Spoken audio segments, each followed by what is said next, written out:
সম্প্রতি পাবনা জেলা পরিষদে আর্থিক অনিয়ম ও দুর্নীতির অভিযোগ তুলে রাজশাহীর স্থানীয় সরকার বিভাগে লিখিত অভিযোগ করেন পাবনা সচেতন নাগরিক সমাজ নামের একটি সংগঠন।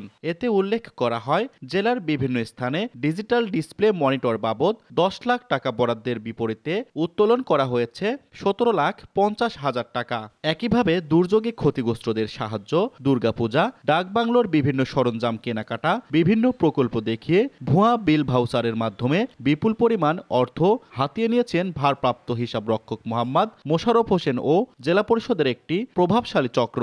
অনিয়ম ও দুর্নীতির কথা স্বীকার করলেও একে অপরের উপর দায় চাপাচ্ছেন অভিযুক্তরা। আগের পর্ষদ সদস্যরা এটা জোর করে করানো হয়েছে আমাকে দিয়ে। 1 টাকার অর্থনৈতিক সুবিধা পাইনি, আমাকে আরো চাপ দিয়ে আমার তো আরো জীবন নিয়ে সংশয়। এগুলো করার তো কোনো সুযোগ নাই। আমি নিজেই ছিলাম নির্যাতিত ওখানে। ইভেন গান পয়েন্টে আমাদের কাছ থেকে কাজ করিয়ে নিয়েছে।